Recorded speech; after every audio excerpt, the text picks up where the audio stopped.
Hey guys, Anthony, 4x4 Diesel.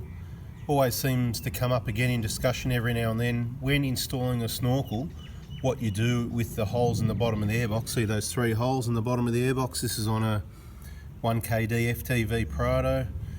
What to do? Do you seal them up, and with that one-way valve underneath the bottom of the airbox, do you seal it up? Well, I say you don't seal it up, because if any water gets in there, you want it to drain out. And if you're in deep water, deeper than the bottom of the airbox for any amount of time, you've got bigger problems. Remember, the car is it's a motor vehicle, it's not a boat. And if you put it in too deep, it will be a boat. Now, I've got some water here, right?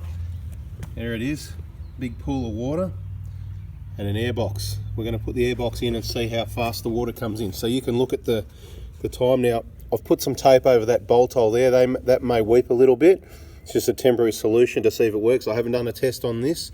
This is the live test, okay? So there it is. It's coming in pretty quick. It went in at 1 minute. So it's coming in, it's starting to flood, okay. Just at that point, I actually put the other end in too deep as well. So it was coming in fairly quick. I'd say, yeah, about 10 seconds. So how long are you going to be in deep water for? It comes in pretty quick, so let's do it again. Okay, so right on 1:30 we're going to go in. Remembering the engine's not running, so this is allowing the water to come in pretty quickly.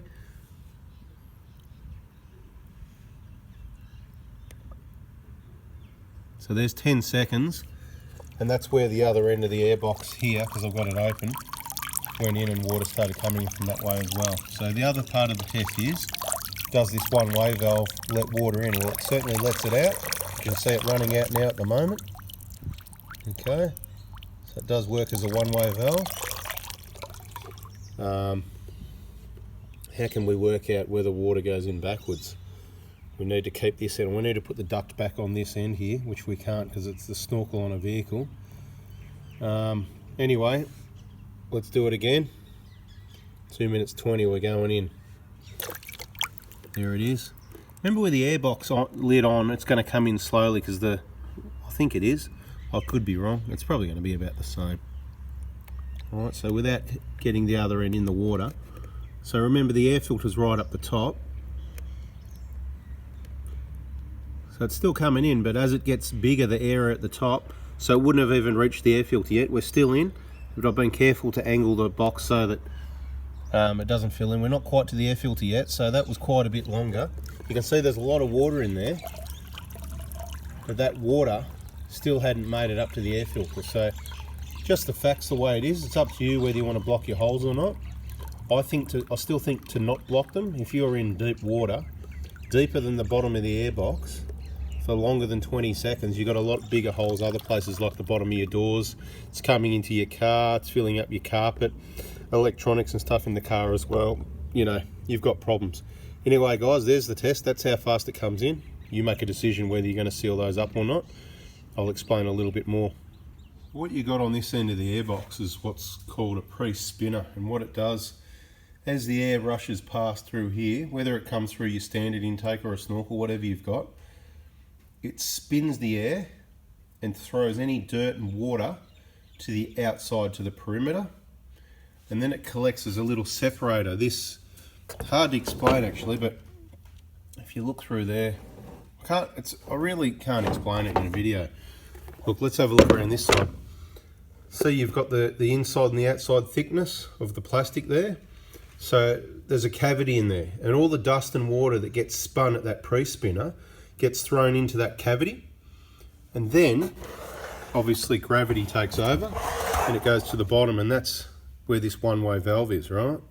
So what we'll do, I'll just tip it up. We've just done the test in the pool of water. So I'll just tip it up and show you how this comes off, right? A bit hard to do with one-handed, but there we go. So you just twist that, take it off, and there you'll see normally it's full of dirt and dust because it does work really well. So if you're going to fit a snorkel and silicone everything up, I'll go a bit further into this, you're going to wreck the whole system. All the dirt and everything and water is going to be put into the airbox. If an amount of water got in there with rain or whatever, it would slowly fill up also, and it would have no way to get out and evaporate because the box is sealed. So I actually like the pre-spinner for both the water and the dust. And if the water goes in your snorkel, it's going to separate, it's going to run at the bottom, and it kind of flushes out. That's why this is clear and not full of dirt, because enough water goes through there to keep the dust clear. But you can see how much dust it really does work. You can see dust on the, right? So it really does work. I like to have that one-way valve in place. I don't think a lot of water is going to come in. As I've said already, I'll repeat myself again. If you're getting enough water coming in that one-way valve or in these 3 little holes, which is quite a bit of water coming in, but if you're that deep, and just look at the height of your intake, especially if you've got like a 2-inch lift or whatever, if you're in the bottom of the water that constantly deep for that long, I'll just let you know that's above your tyres, it's halfway up your door. In the bottom of your door, you've got, you know, you got the drain holes there, the water comes in there and it fills up your doors, floods into the car, and look, you know, it goes nose down because the engine's at the front, the engine part doesn't float, all the water runs to the front, and that's where your computers and everything are as well. So, as I said, you've got problems. So just think about it before you go using half a tube of silicone blocking up this and wrecking the operation of that. These holes, maybe you want to block 2 of them and leave 1 open. Up to you. I'm just showing you what happens and how the systems work. People have asked for videos on how things work, so hopefully you can understand from this video how it works. People say, oh, you got to use a lot of silicone when you fit a snorkel. Well, let me explain to you this way. Radiator hoses, for example, let's say 120 kPa, you know, a bit of pressure there. There's no silicone on those, it's just a clamp, there's quite a bit of pressure. On your air intake, it's not pressure, it's just air, you know, it's just the engine's going to suck the air that it needs. So if the radiator hoses don't need silicone or any sort of sealant like that, then the air intake certainly doesn't. It's just a mess. What it actually does, when you go to tighten up the clamps, it can act as a lubricant and squeeze that rubber hose off where it's meant to be. So it's actually more of a hindrance than a help. Just use your clamps, make sure you line all your hoses up properly and do your clamps up nice and firm is the best chance that it's not going to fall off. And if you do that right with it all being clean and correctly fitted, it's never going to come off, it won't go anywhere.